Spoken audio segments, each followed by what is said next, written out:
आचार्य चाणक्य ने कहा था कि इंसान को ज्यादा सीधा भी नहीं होना चाहिए, क्योंकि अगर हम जंगल में जाकर देखें तो जान पाएंगे कि सीधे पेड़ काट दिए जाते हैं जबकि टेढ़े मेढ़े पेड़ छोड़ दिए जाते हैं। तो आज की हमारी इस वीडियो भी इसी बारे में है कि ज्यादा अच्छा बनना बुरा क्यों होता है और आखिर क्यों एक अच्छा इंसान हमेशा दुखी और परेशान रहता है। तो ये सब हम जानेंगे एक कहानी के माध्यम से। एक बार एक व्यक्ति बौद्ध भिक्षु के पास आता है और कहता है, मास्टर, मैं एक बहुत ही सीधा और अच्छा व्यक्ति हूं।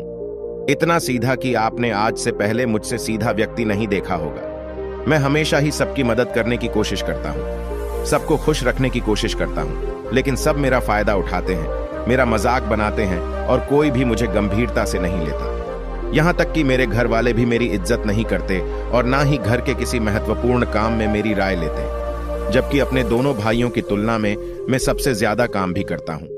घर वालों की बात भी मानता हूं, माँ बाप की सेवा भी करता हूं और घर के सभी लोगों को खुश रखने की कोशिश करता हूं, लेकिन मेरी भावनाओं को कोई भी नहीं समझता। सब मेरा फायदा उठाते हैं। आखिर मेरे साथ ही ऐसा क्यों होता है?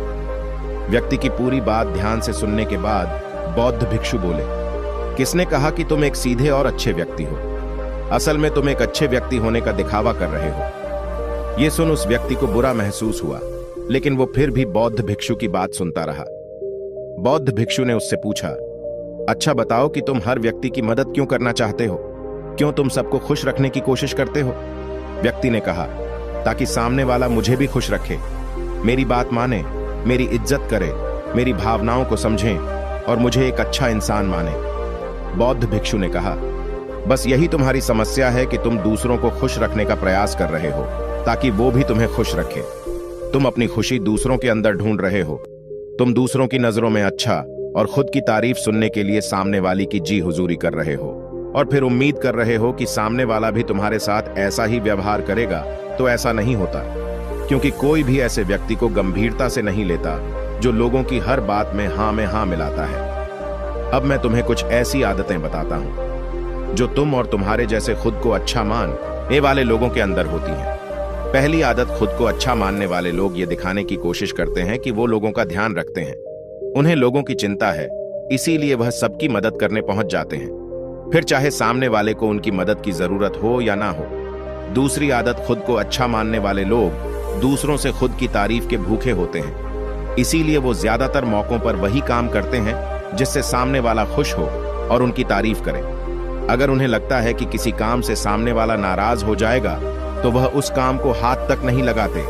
तीसरी आदत, खुद को अच्छा मानने वाले लोगों को लगता है कि उन्हें अपनी कमियों और कमजोरियों को दूसरे लोगों से छुपाना चाहिए, क्योंकि उन्हें लगता है कि अगर दूसरों को उनकी कमियों और गलतियों के बारे में पता चल गया तो लोग उनका मजाक बनाएंगे, उनकी बेइज्जती करेंगे, उन पर गुस्सा होंगे और उन्हें एक कमजोर व्यक्ति मानेंगे। चौथी आदत, अच्छे लोग खुद की जरूरतों, खुद की प्राथमिकताओं को सबसे ऊपर रखने से डरते हैं, क्योंकि उन्हें लगता है कि ऐसा करने से ही दूसरे लोग उन्हें स्वार्थी समझेंगे और फिर दो लोगों की नजरों में एक अच्छे इंसान नहीं रह जाएंगे। पांचवी आदत, खुद को अच्छा समझने वाले लोग मानते हैं कि वो केवल तभी खुश रह सकते हैं जब उनके आसपास का हर इंसान खुश रहे, इसीलिए वो अपने आसपास के हर व्यक्ति को खुश रखने की कोशिश करते हैं। अब तुम्हें सुनने में लग सकता है कि इन आदतों में क्या बुराई है। सबका भला करना तो अच्छी बात है, लेकिन समस्या यह है कि खुद को अच्छा समझने वाले लोग असल में जैसे दिखते हैं वैसे होते नहीं। ये अंदर से कुछ और ही होते हैं। जैसे कि पहला, अच्छाई का दिखावा करने वाले लोग ज्यादातर मौकों पर ईमानदार नहीं होते, क्योंकि वो अच्छा बनने के चक्कर में दूसरों की बुराई को भी छिपा देते हैं। सामने वाले को कभी भी उसकी गलतियां नहीं बताते और केवल वही बोलते और करते हैं जिससे सामने वाला खुश रहे। दूसरा, खुद को अच्छा समझने वाले लोग दूसरों को खुश करने के पीछे इतने पागल होते हैं कि वो कई बार जरूरी और दूसरों के लिए महत्वपूर्ण बातों और कामों को भी उनसे छिपा कर रखते हैं और उन्हें बताते नहीं ताकि सामने वाला उनसे खुश रहे। तीसरा, अच्छे लोग अपनी जरूरतों और कामों को महत्व नहीं देते, इसीलिए ये दूसरों से सीधे अपना काम करवाने से घबराते हैं, जिसकी वजह से ये दूसरे लोगों के साथ चालाकी करने की कोशिश करते हैं। अपने जरूरी कामों को रवाने के लिए भी, जैसे कि सामने वाले की चापलूसी करना या फिर उसके किसी काम के बहाने अपना काम भी कर लेना। चौथा, खुद को अच्छा मानने वाले लोग केवल पानी की उम्मीद से ही कुछ देते हैं। ये इस बात का दिखावा तो करते हैं कि यह लोगों की मदद करना चाहते हैं, लेकिन यह मदद सिर्फ इसीलिए करते हैं ताकि सामने वाला उनकी तारीफ करे, इन्हें अच्छा इंसान समझे और जरूरत पड़ने पर इनकी भी मदद करें। लेकिन अगर इन्हें मदद के बदले मदद नहीं मिलती तो ये गुस्सा हो जाते हैं, सामने वाले से अंदर ही अंदर नफरत करने लगते हैं और उससे बदला लेने का मौका ढूंढने लगते हैं। 5वां, खुद को अच्छा दिखाने वाले लोग दूसरों को ना नहीं बोल पाते, उन्हें मना नहीं कर पाते और दूसरों के काम करने के चक्कर में ये अपने और अपने परिवार के जरूरी कामों को भी पूरा नहीं कर पाते। 6, अच्छे लोगों को लगता है ये सभी उन्हें पसंद करें, सभी इनसे प्यार करें, जिससे दूसरे लोगों को इनका दोस्त बनने या इनके साथ संबंध रखने में दिक्कत होती है, क्योंकि यह हर किसी के सबसे पसंदीदा इंसान बनना चाहते हैं। ये सारी बातें सुनने के बाद उस व्यक्ति ने बौद्ध भिक्षु से कहा, तो आपके कहने का मतलब है कि हम एक अच्छे इंसान न बने बल्कि एक बुरे इंसान बन जाए और लोगों को फायदा उठाए। बौद्ध भिक्षु ने कहा, नहीं, मैं तुम्हें बुरा इंसान बनने के लिए नहीं कह रहा, लेकिन हाँ, तुम्हें बहुत सीधा इंसान भी नहीं बनना। अब मैं तुम्हें बताता हूं कि एक व्यक्ति को कैसा इंसान बनने का प्रयास करना चाहिए। दोस्तों, इंसानी स्वभाव और उसकी अच्छाई व बुराई के बारे में अगर सबसे ज्यादा किसी ने बात की है तो वो है अखंड भारत के निर्माता, राजनीति के महामंडित आचार्य चाणक्य, जिन्होंने अपनी किताब चाणक्य नीति में इंसानी स्वभाव और दुनिया भर की तमाम चीजों के बारे में विस्तार से चर्चा की है। 2, इतने बड़े ज्ञानी और दूरदृष्टा थे कि आज हजारों साल बाद भी उनके द्वारा कही गई एक एक बात हमारे जीवन में पूरी सटीकता के साथ लागू होती है। बौद्ध भिक्षु ने कहना शुरू किया, तुम्हें एक सीधा का दूसरा की नजरों में अच्छा इंसान बनने की तुलना में एक सुलझा हुआ इंसान बनने का प्रयास करना चाहिए। एक सुलझा हुआ इंसान वो होता है जिसे सबसे अच्छा इंसान बनने का कोई शौक नहीं है। वो जैसा है वैसा ही खुद को पसंद करता है। वो जानता है कि वो एक इंसान है और उसमें बहुत सी कमियां हैं और वह अपनी कमियों को स्वीकार्यता भी है। एक सुलझा हुआ इंसान ये भी अच्छे से जानता है कि उसकी और उसके परिवार की कुछ महत्वपूर्ण जरूरतें हैं जिन्हें उसे ऊपर रखना होगा, वरना उसके साथ साथ उसके परिवार का जीवन भी परेशानियों में पड़ जाएगा।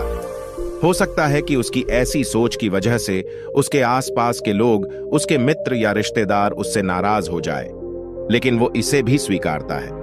यहां पर बात स्वार्थी होने की नहीं बल्कि जीवन की सच्चाई को स्वीकारने की है, क्योंकि तुम बुद्ध नहीं हो गए हो कि तुम्हारी कोई इच्छा ही नहीं है, किसी से कोई उम्मीद नहीं है या कोई जरूरतें शेष नहीं रही।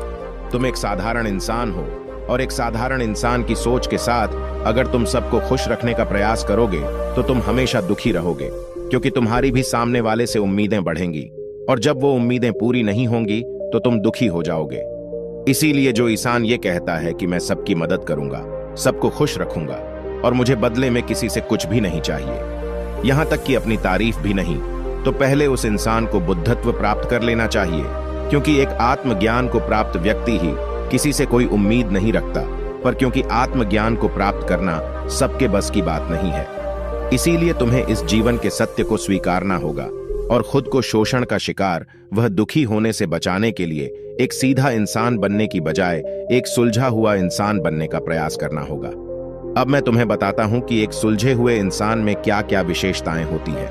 पहली विशेषता, ये अपनी और अपने चाहने वालों की जरूरतों को ऊपर रखते हैं। इसका मतलब यह नहीं है कि ये लोग दूसरों की जरूरतों को कम समझते हैं या फिर दूसरों को गिराकर खुद ऊपर बढ़ने की कोशिश करते हैं, बल्कि इसका मतलब यह है कि ये लोग दूसरों की फालतू जरूरतों के लिए तब तक उपस्थित नहीं होते जब तक कि इनकी खुद की महत्वपूर्ण जरूरतें पूरी ना हो जाए।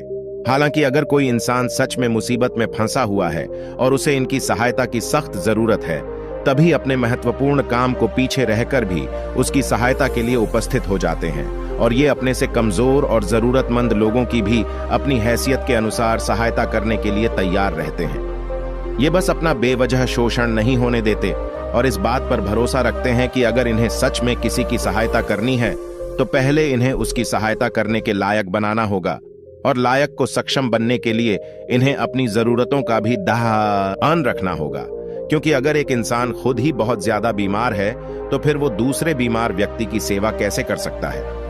एक सुलझा हुआ इंसान इस बात को मानता है कि हर इंसान की अपनी कुछ जरूरतें और इच्छाएं होती हैं जिसका उसे ध्यान रखना चाहिए, लेकिन खुद को अच्छा दिखाने वाला इंसान हमेशा यह दिखाने की कोशिश करता है कि उसकी अपनी कोई जरूरतें या इच्छाएं नहीं है, इसीलिए वो हमेशा दुखी रहता है। दूसरी विशेषता, एक सुलझा हुआ इंसान इस बात को अच्छे से जानता है कि वो अपने आसपास के हर इंसान को खुश नहीं रख सकता।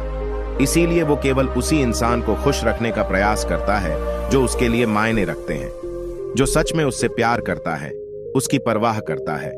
लेकिन अगर उसकी बहुत कोशिश करने के बाद भी सामने वाला उससे दूरी बनाने का प्रयास करता है, उससे खुश नहीं रहता या फिर उसके साथ सहज महसूस नहीं करता, तो फिर एक सुलझा हुआ इंसान ऐसे व्यक्ति से दूरी बनाने से भी पीछे नहीं हटता, फिर चाहे वो उसका कोई परिवारजन, सगा संबंधी या फिर मित्र क्यों ना हो, क्योंकि वो किसी से जबरदस्ती नहीं कर सकता, सिर्फ उसे खुश रखने या सामने वाले की नजरों में अच्छा इंसान बनने के लिए। इस तरह वो खुद को बेवजह दुखी होने से बचा लेता है। लेकिन जो अच्छा होने का दिखावा करते हैं, वो सबको खुश करने के चक्कर में अपने जीवन के सबसे महत्वपूर्ण इंसान को ही दुखी कर बैठते हैं, जो कि वो खुद है। तीसरी विशेषता, एक सुलझा हुआ इंसान वैसा जीवन जीने का प्रयास करता है जैसा वो जीना चाहता है। वो सिर्फ किसी दूसरे को खुश करने के लिए अपने जीने का तरीका नहीं बदलता। इसका मतलब यह नहीं है कि उनके जीने का तरीका ऐसा है जिससे लोगों को समस्या हो। वो बस दूसरे क्या कहेंगे इस चक्कर में अपना मन मार कर नहीं रहता और खुलकर पूरे जोश और उत्साह के साथ अपना जीवन जीता है। उसे अपनी पसंद नापसंद पता होती है, इसीलिए वो वही करता है जिसमें उसे खुशी मिलती है। उसे अच्छे से पता होता है कि वो कौन है, उसे अपने आप पे भरोसा होता है। इसीलिए उसे किसी इंसान की छोटी चापलूसी करके खुद को अच्छा दिखाने या खुद की तारीफ सुनने की जरूरत नहीं होती। जेन मिस्टर ने आगे कहा, अगर तुम अपने जीवन से संतुष्ट नहीं हो तो अपने आप से 2 प्रश्न पूछो। पहला, क्या मैं अपने लिए वो जिंदगी बना रहा हूं जो मैं असल में अपने लिए चाहता हूं? और दूसरा, अगर मैं नहीं बना रहा तो क्यों नहीं बना रहा? जब तुम इन दोनों सवालों के बारे में गहराई से विचार करोगे, तब तुम अन पाओगे कि तुम अपनी मनचाही जिंदगी सिर्फ इसलिए नहीं बना पा रहे हो क्योंकि तुम दूसरों के सामने अच्छा बनने का प्रयास कर रहे हो, जिसकी वजह से तुम अपनी इच्छाओं और जरूरतों को प्राथमिकता नहीं देते हो और दूसरों को ही खुश करने में लगे रहते हो। इसीलिए अगर तुम एक खुशहाल और मनचाहे जिंदगी जीना चाहते हो तो एक सुलझा हुआ इंसान बनने का प्रयास करो, न कि सीधा इंसान। इतना कहकर बौद्ध भिक्षु मौन हो गए। व्यक्ति को भी अब समझ आ चुका था कि उसे एक सुलझा हुआ इंसान बनना है, न कि सीधा। उसने इतनी अमूल्य जानकारी के लिए बौद्ध भिक्षु का धन्यवाद किया और वहां से चला गया। दोस्तों, उम्मीद करता हूं कि आपको इस कहानी से बहुत कुछ सीखने को मिला होगा। दोस्तों, आपको यह वीडियो जरूर पसंद आया होगा। अगर पसंद आया हो तो हमारे इस चैनल को लाइक, शेयर और सब्सक्राइब जरूर करें। साथ ही कमेंट में नमो बुद्धाय जरूर लिखें। धन्यवाद।